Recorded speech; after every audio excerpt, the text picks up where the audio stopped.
The gelatinous threat. In The Blob, an alien mass starts consuming everything in its path, delivering that kind of insane body horror, even though almost no one went to see it in theaters. The story takes place in a small town where a meteor crashes and releases a gooey substance that keeps growing every time it consumes someone. Unlike many movies from that era, no one is safe here. The plot follows a few residents trying to understand what's happening, while the creature spreads more and more aggressively. And the most striking part is how the movie doesn't hold back. It leans heavily on practical effects, showing the threat in a much more intense way than audiences expected. That already sets it apart from the original 1958 version, which was lighter and even kind of fun in its approach. But that approach ended up working against the movie at the time. Released in 1988, it was a box office failure, earning less than it cost. Part of that came from strong competition, and also the audience's wrong expectations. They may have expected something simpler, like the old classic starring Steve McQueen. Instead, they got a much heavier remake, without that innocent 1950s tone. Over time, everything changed. In the home video market and reruns, the movie started being rediscovered. Today, the 1988 The Blob is seen as one of the most underrated horror remakes, highly praised for its practical effects that aged incredibly well.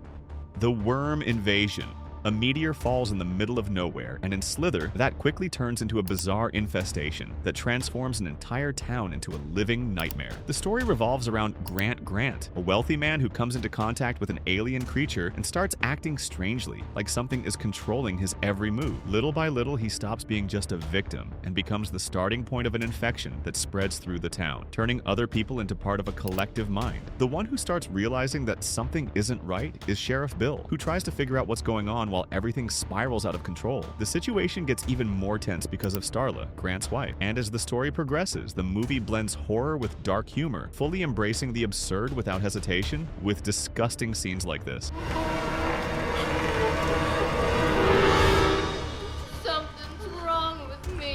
Now here's the interesting part. Even with such a strong identity, the movie flopped in theaters. It made around $12 million with a higher budget, and a lot of people simply ignored it at the time. Part of that comes from how hard it is to market. It's not just horror, not just comedy, it's a weird middle ground. Over time, the story changed. After James Gunn became famous, Slither got a second life. Today, it's considered a cult film, praised for its practical effects and for fully embracing how unconventional it is. The Empty Man. You'll think The Empty Man is just another generic horror movie, until you realize it's much stranger and more ambitious than it seems. The story begins with a long sequence in Bhutan, almost like a movie within a movie, and then completely shifts to follow James, a former cop investigating the disappearance of a girl. But that investigation leads him into something much bigger, involving a mysterious entity, cults, and the bizarre idea that the Empty Man can be summoned just by thinking about him.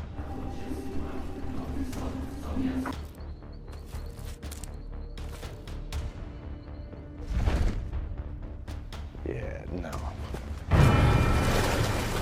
And here you can already see why audiences were confused. The movie isn't straightforward, it isn't simple, and it's definitely not the kind of standard horror the marketing sold. Honestly, they marketed it like something similar to Slender Man, and that couldn't be more wrong. And worse, the studio itself basically abandoned the movie. After Fox was acquired by Disney, no one really knew what to do with it. The result, almost no promotion, a last-minute trailer, and a very whatever release. The box office was a disaster, but then came the twist. When it hit streaming, word of mouth started growing, people recommending it, videos explaining it, theories popping up, and the movie began to be re-evaluated. Today, The Empty Man is seen as a layered cosmic horror, even compared to more complex works in the genre. The Forbidden Zone. In Annihilation, a group enters an area where the laws of nature simply don't make sense. The story follows Lena, a biologist who joins a team of scientists to investigate a mysterious region called the Shimmer, a zone where everything is being altered by an unknown force. Inside, plants, animals, and even the human body begin transforming in unpredictable ways. The movie doesn't follow a traditional path. Instead of focusing only on survival, it dives into deeper themes like self-destruction, grief, and identity. Each character carries their own issues, and that blends with the strange environment, creating a constant sense of discomfort. Even with very positive reviews at the time, the movie was a financial failure. With a high budget, it made almost the same amount, which in the industry is considered a loss. Part of that came from distribution itself. Paramount didn't fully trust the movie's appeal and sold the international rights to Netflix, giving it a limited theatrical release. And there's another factor, it came out around the same time as Black Panther, which basically crushed any chance it had to stand out. Over time, everything changed. On streaming, the movie found its audience. Today, it's seen as one of the most interesting sci-fi films of recent years, highly praised for its visuals, soundtrack, and open-ended interpretations. Space Hell. In Event Horizon, a missing spaceship suddenly reappears, and that turns into a direct trip into something that feels like hell. But in 1997, almost no one bought that idea. The story follows a rescue team sent to investigate the Event Horizon ship, which mysteriously disappeared years earlier after testing an experimental engine capable of creating wormholes. Led by Captain Miller, they board the ship expecting answers and find something completely out of control. With them is the scientist responsible for creating the ship, Dr. Weir, who gradually reveals that the experiment not only worked, but took the ship somewhere unknown. And worse, that place seems to have come back with it. As the crew explores the ship, strange things begin happening. Hallucinations, violent behavior, and a constant sense that something is influencing everyone there. Even with its heavy concept and striking visuals, the movie failed at the time. With a high budget, it couldn't break even and was criticized for being confusing and excessive. Part of that came from behind the scenes. Directed by Paul W.S. Anderson, the movie went through heavy cuts demanded by the studio, which significantly reduced the original version. But over time, things changed. On VHS and DVD, Event Horizon found an audience that appreciated exactly what had once been criticized. Today, it's seen as a cult classic, praised for blending sci-fi with supernatural horror. The Thing. Yeah, thinking that The Thing, this horror masterpiece, was a failure when it first came out is honestly bizarre. The story follows a team of researchers in Antarctica who encounter a creature capable of perfectly imitating any living being. The problem is simple and terrifying. No one knows who is still human. Led by MacReady, they try to survive while distrust grows and all trust completely disappears. The movie leans heavily into that feeling of total isolation. It's not just the monster, it's the constant fear of standing next to it without knowing. And that slowly breaks the group from the inside, creating tension from beginning to end. But none of that helped at release. Directed by John Carpenter, the movie came out in 1982 and was basically rejected. Critics called it excessive, disgusting, and even disposable. At the box office, it didn't do well either, making just over $19 million, not enough to cover its total cost. And there's an important detail. It came out shortly after Steven Spielberg released E.T., which showed a friendly, emotional alien. While audiences wanted something light, The Thing delivered distrust, isolation, and an ending with no clear answers. It didn't match the moment, but time was fair. With the rise of VHS and TV reruns, the movie found its audience. Today, it's considered one of the greatest horror films ever made, largely because of its incredible practical effects that still impress. What was once seen as too much became a reference point, and all that paranoia, that became exactly why the movie is still remembered today. Halloween Night. In Trick or Treat, the story is an anthology, showing different characters going through bizarre situations during Halloween night. Little by little, everything connects, and a mysterious presence seems to be watching and punishing those who disrespect the rules of Halloween. That figure is Sam, a small creature with a sack over his head, who acts almost like a guardian of the holiday. He appears at key moments, always tied to people who break traditions, creating a constant sense that that night has its own rules. The movie mixes humor, tension, and multiple parallel stories. But none of that mattered at release. Even though it was finished in 2007 and well received at festivals, the movie was basically ignored by Warner Brothers, which delayed its release multiple times. In the end, it barely got a theatrical release and was sent straight to home video in 2009. In other words, it wasn't even a box office failure. It simply never got the chance. And then came the turnaround. Over time, audiences discovered the movie on their own, especially through DVD and streaming. Today, Trick or Treat is considered an absolute cult Halloween classic, praised for how it respects and plays with the traditions of the holiday. The character Sam became iconic, appearing in merchandise and decorations to this day. The Cursed Hotel.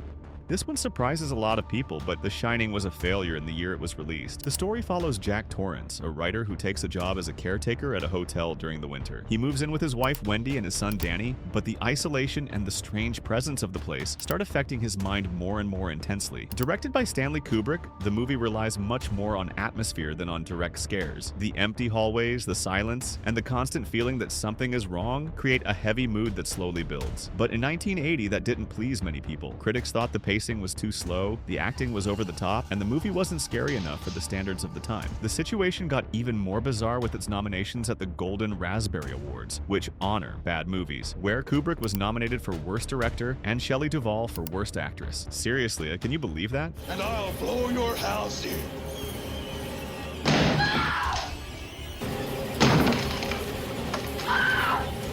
Here's Johnny.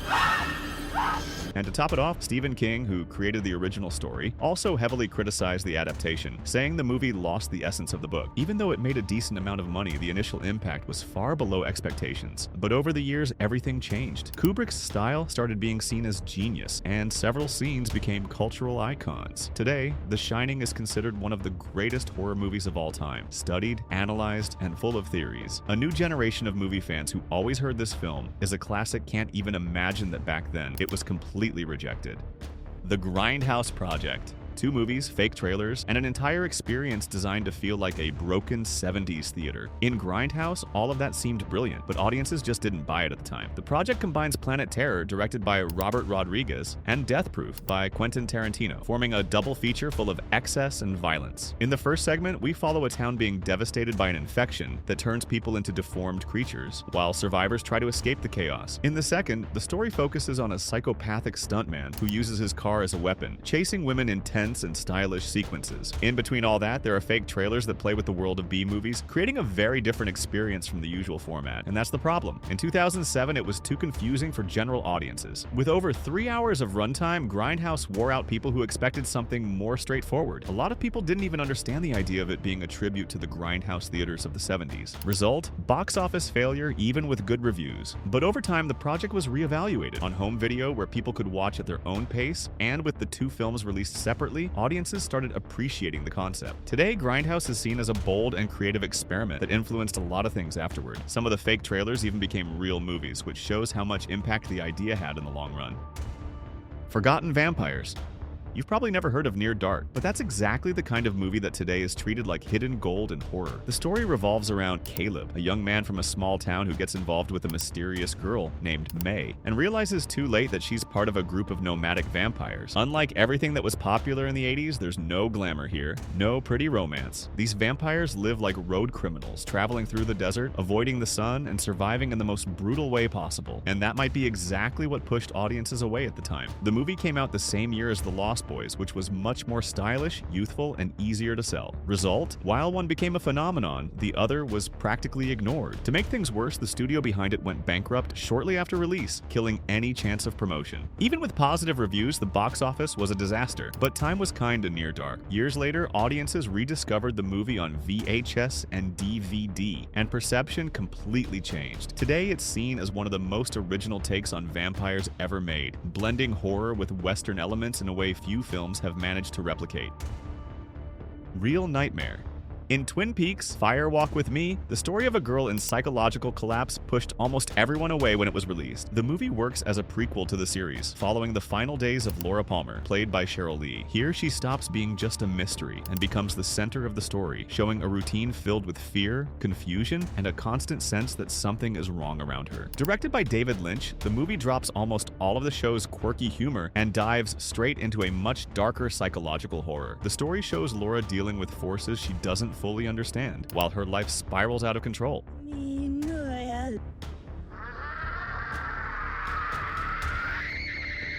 And that creates a heavy atmosphere from beginning to end, very different from the more eccentric vibe audiences were used to. And that's where everything went wrong in 1992. The movie was booed at Cannes, received harsh criticism, and disappointed fans of the series, who expected to see more beloved characters like Agent Cooper. Instead, they got a story almost entirely focused on Laura's suffering. At the box office, the result was terrible, making far less than it cost and killing any plans for continuation. But time completely changed that perception. Today, the movie is seen as an essential piece of the Twin Peaks universe. Cheryl Lee's performance is now highly valued for bringing a much deeper emotional weight than people realized at the time. And with the release of Twin Peaks, The Return years later, many people revisited the film and realized it was crucial to understanding the whole story. What once felt excessive is now seen as the heart of the work. Broken Reality. This one isn't a horror movie, but it deserves a spot on the list. In Donnie Darko, we follow Donnie, a troubled teenager who, after narrowly escaping an accident involving a plane engine, starts having visions of a figure named Frank. This bizarre rabbit begins manipulating his actions, while reality around him seems more and more unstable. The movie mixes time travel, psychological themes, and teenage drama in a way that doesn't give easy answers. Donnie starts questioning everything, from his own sanity to the idea of destiny, while strange events start connecting in almost impossible ways. stories, and that creates a narrative that demands attention because a lot is left between the lines. But in 2001, that didn't work commercially. The movie made just slightly more than its budget and went almost unnoticed. One of the main reasons was timing. It came out shortly after the September 11th attack, and the presence of a plane accident in the story led to very limited promotion. On top of that, the movie was hard to market. Not a traditional horror, not a typical drama, stuck in that strange middle ground. But everything changed on home video. Over time, Donnie Darko became a cult phenomenon, especially among fans who love building theories and reinterpreting the story. Jake Gyllenhaal's performance played a big role in that, being seen as the role that launched his career. And with the release of the director's cut, the movie gained even more layers, becoming the kind of film where the more you watch, the more you find. On screen, there's a video where we show the scariest scenes in movies that aren't horror. Click on the screen and watch it. See you there.